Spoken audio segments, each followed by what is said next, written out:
حي على الفلاح.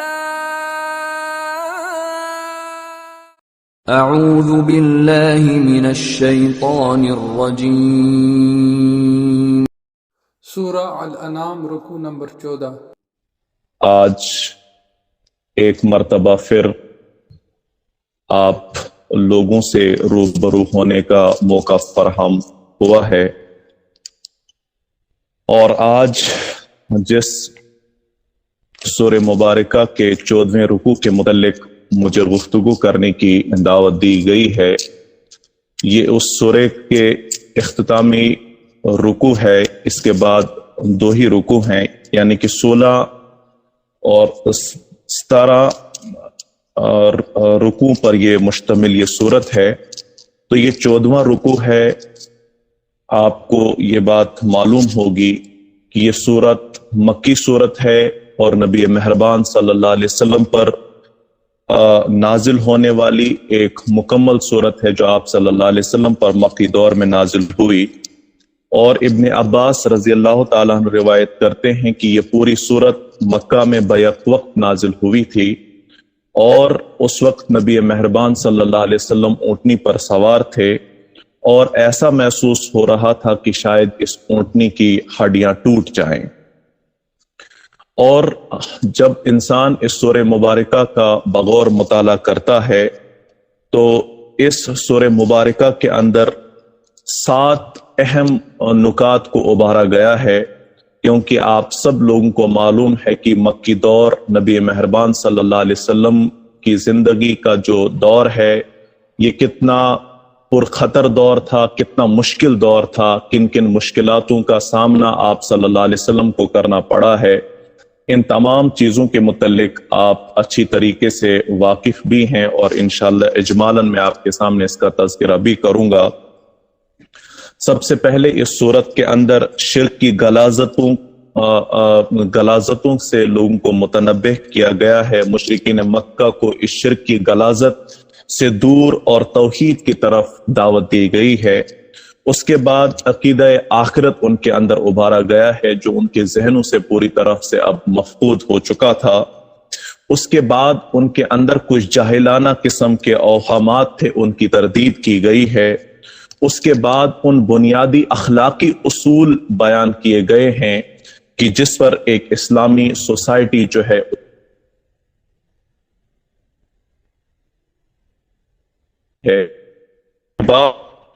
وسلم پر جو اعتراض کرتے تھے، ان اعتراضات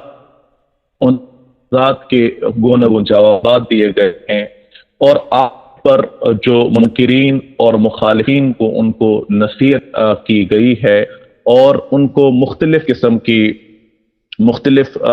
کی تنبیہات کی گئی ہیں کہ کس طریقے سے وہ اس جاہلیت سے نکل کر اسلام کی طرف آئیں۔ مختصراً یہ کہ اس میں یہ اہم ترین موضوع جو بیان ہوئے ہیں، تو ان کا بنیادی مقصد یہ ہے کہ وہ مکہ کا جو معاشرہ تھا، اس کے اندر مختلف قسم کی خرافات، مختلف قسم کی جو برائیاں جو پنپ چکی تھی، اس کی ایک بڑی وجہ یہ بھی ہے کہ حضرت عیسیٰ علیہ السلام کی رفع آسمان کے بعد غالباً 370 سال گزر چکے تھے کہ اس زمین کا رشتہ اس آسمان سے منقطع ہو چکا تھا۔ یعنی کہ حضرت عیسیٰ علیہ السلام سے لے کر نبی مہربان صلی اللہ علیہ وسلم تک تقریباً 570 سال کا یہ جو وقفہ تھا، یہ بہت ایک لمبا وقفہ تھا، جہاں پر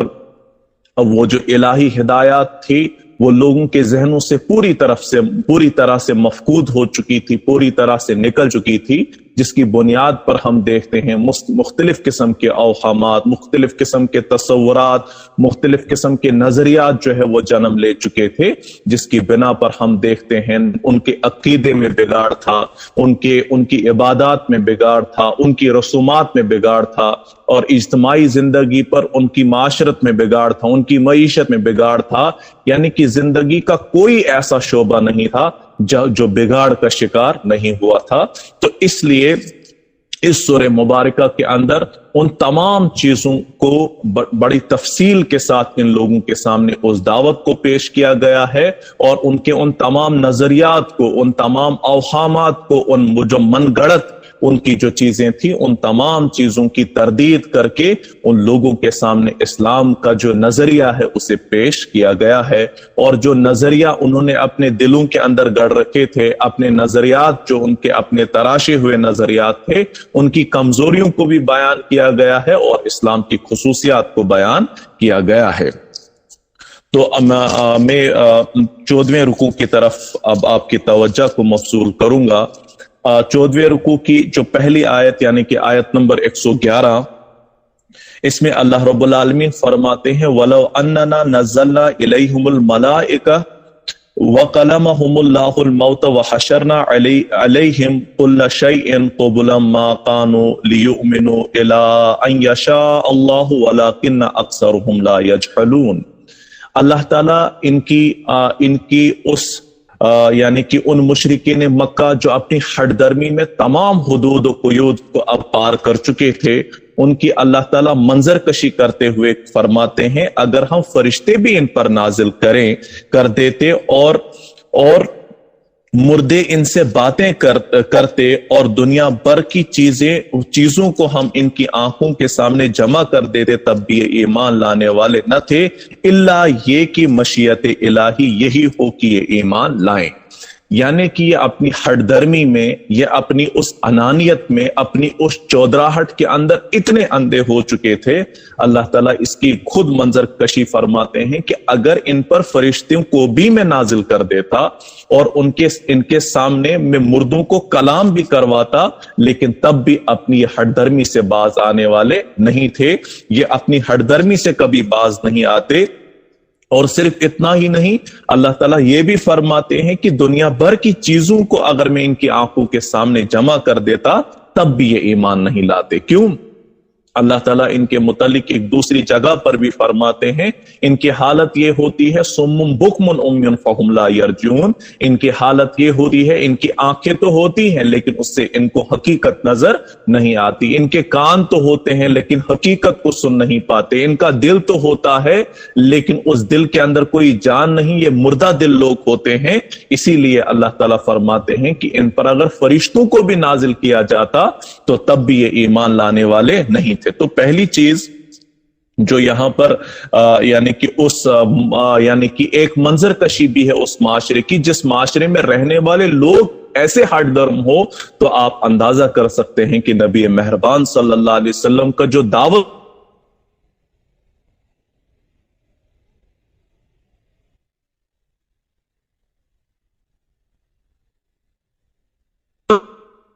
کیسا ہو، اسلام ہی وہ نظریہ ہے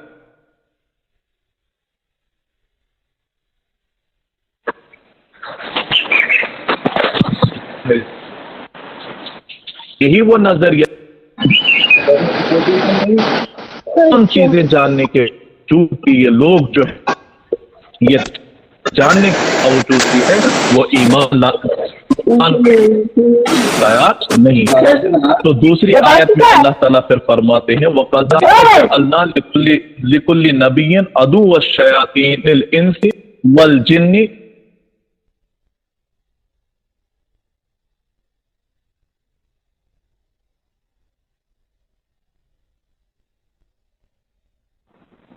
شعیب صاحب آپ کا مائک آف ہو چکا، اپنی مائک کو آن لیجئے، آن مائک۔ تو اس کی جو آیت نمبر 112 ہے، اس میں اللہ تعالیٰ فرماتے ہیں ان لوگوں کے علاوہ مگر اکثر لوگ نادانی کی باتیں کرتے ہیں، اور ہم تو اسی طرح ہمیشہ شیطان انسانوں اور شیطان جنوں کو ہر نبی کا دشمن